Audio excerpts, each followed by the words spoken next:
சிம்பிளான Maggi fry எப்படி பண்ணேன்னு பார்க்கலாம். அதுக்கு கொஞ்சம் தேவையான அளவு தண்ணி நல்லா பாயில் ஆனதுக்கப்புறமா 3 மேகி நான் எடுத்துருக்கிறேன். அதை நல்லா பாயில் பண்ணி எடுத்துக்கலாம். அதை பாயில் ஆகி எடுத்த உடனே சூடாகவே கொஞ்சம் நார்மல் வாட்டர் போட்டு அதை அலசிக்கணும். அப்போ தான் அதை வந்து ஒன்றோட ஒன்று ஒட்டாமல் கொஞ்சம் உதிரியாக இருக்கும்.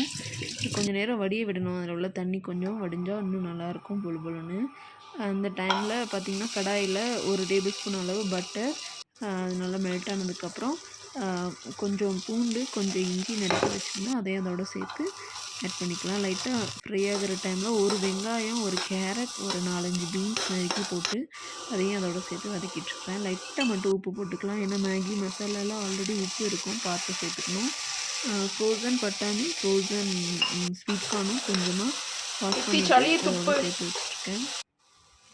அதில் பார்த்திங்கன்னா வெந்துட்டுருக்கிற டைம்லேயே 1 பேக்கெட் மேகி மசாலா அது மட்டும் இது மட்டும் போட்டு அந்த காயில் கொஞ்சம் ஃப்ளேவர் இருக்கணுன்றதுனால ஒரு இதை போட்டு கிளறி விட்டேன்.